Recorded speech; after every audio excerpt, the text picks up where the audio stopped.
آپ نے سنا ہوگا حضور نے سورہ رحمان کے بارے میں فرمایا ہے، سورۃ الرحمن عروس القرآن، یہ سورہ رحمان جو ہے یہ قرآن کی دلہن ہے۔ جیسے دلہن کو آپ خوشنما لباس پہناتے ہیں، آراستہ پیراستہ اس کو گہنے اور اس کو زیور پہناتے ہیں، تو جس طریقے سے سجاتے ہیں آپ دلہن کو، اللہ تعالیٰ نے ایک سورت قرآن مجید میں یہ ایسی رکھی ہے سورہ رحمان کہ اسے خوب سجایا ہے۔ اس میں الفاظ کا در و بست، اس کا اپنا ایک ڈیوائن میوزک ہے۔ وہ تو اللہ تعالیٰ قراء جو ہے خاص طور پر مصر کے قراء، اللہ تعالیٰ ان پر رحمت نازل فرمائے، ان کی خطاؤں سے درگزر کرے۔ جس طرح قرآن کے انٹرنسک میوزک کو انہوں نے واضح کیا ہے، واقعہ یہ ہے کہ اگر یہ لوگ نہ ہوتے، شیخ عبد الباسط محمد عبد الصمد، شیخ محمود خلیل الحصری، یہ لوگ کہ جنہوں نے قرآن کے اس غنا میوزک، یہ لفظ جو ہے آپ حیران نہ ہو کہ میں یہ کوئی شاید توہین کر رہا ہوں قرآن کی، حضور نے یہ لفظ استعمال کیا ہے، تغنو، اس قرآن کو اچھی سے اچھی خوشلہانی کے ساتھ پڑھو۔ من لم یتغن بالقرآن فلیس منا، جو قرآن کو بہتر سے بہتر انداز میں، اچھی سے اچھی آواز میں، خوشلہانی کے ساتھ پڑھنے کی کوشش نہیں کرتا، وہ ہم میں سے نہیں ہے۔ بلکہ ایک مرتبہ حضور رات کے وقت آپ گشت پر تھے اپنے ساتھیوں کے حالات معلوم کرنے کے لیے۔ حضرت ابو موسیٰ اشعری رضی اللہ تعالیٰ عنہ ایک صحابی ہیں، ان کے گھر کے پاس سے گزر ہوا، وہ رات کو تہجد پڑھ رہے تھے، کھڑے ہوئے کیف کے عالم میں قرآن تلاوت کر رہے ہیں۔ حضور کو بہت پسند آئی ان کی قرات، کافی دیر تک وہاں کھڑے سنتے رہے۔ اب انہیں کیا پتا کون سن رہا ہے، بالکل اسی طرح سمجھ لیجئے ایک بات یاد آئی ہے، حضور فرماتے ہیں کہ جس طرح کان لگا کر اللہ قرآن کو سنتا ہے، کسی چیز کو نہیں سنتا۔ ہمیں نظر نہیں آتا نا، ہمیں معلوم نہیں، ہم قرآن پڑھ رہے ہیں تو سننے والا کون ہے؟ سب سے زیادہ کان لگا کر خود اللہ۔ یہاں اس لیے مجھے یاد آیا کہ ابو موسیٰ اشعری کو کیا پتا تھا کہ کون سن رہا ہے؟ وہ اپنی کیفیت میں نماز میں تہجد میں قرآن کی تلاوت کر رہے تھے، اور ظاہر بات ہے ان کے گھر ایکڑوں میں بنے ہوئے نہیں تھے، ایک ایک کمرہ، ایک ایک کوئی حجرہ، ایسے ہی تو گھر تھے نا صحابہ کے، لہذا حضور پاس سے گزرے، آواز آئی، کافی دیر سنتے رہے۔ اس کے بعد آپ تشریف لے گئے، صبح فجر میں ملاقات ہوئی تو حضور نے تحسین کے انداز میں فرمایا، یا ابا موسیٰ انک قد اوتیت مزمارا من مزامیر آل داؤد، اے ابو موسیٰ تمہیں تو آل داؤد کے سازوں میں سے ایک ساز اللہ نے عطا فرما دیا ہے۔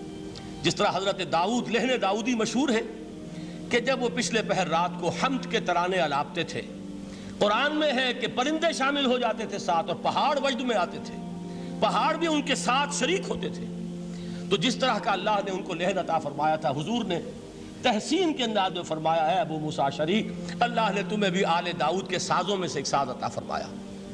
بہرحال قرآن مجید کا جو یہ میوزک ہے، قرآن کے الفاظ کا جو حسن ہے، جہاں تک حسن معنوی ہے وہ تو ہر لفظ میں ہے، لیکن یہ حسن ظاہری، حسن صوتی، حسن لفظی، یہ اپنے کلائمیکس پر آپ کو نظر آئے گا سورہ رحمان میں۔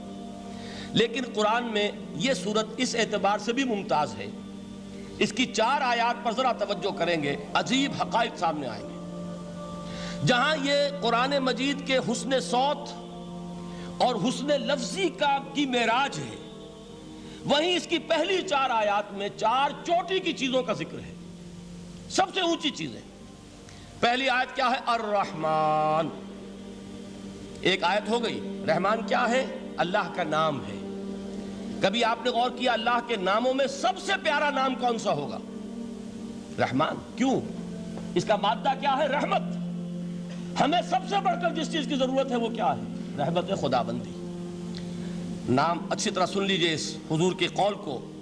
حضور فرماتے کوئی شخص جنت میں مجرد اپنے عمل کی بنیاد پر داخل نہیں ہو سکے گا جب تک کہ رحمت خداوندی دستگیری نہ کرے۔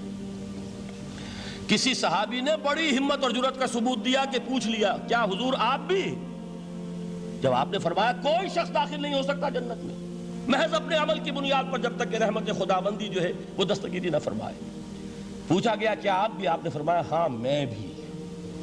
آپ انداز کیجئے کہ اگر محمد الرسول اللہ بھی رحمت خداوندی کے ضرورت مند ہوں تو تاب دیگراں چے رسد، ہماری تو سب سے بڑی ضرورت رحمت خداوندی ہے۔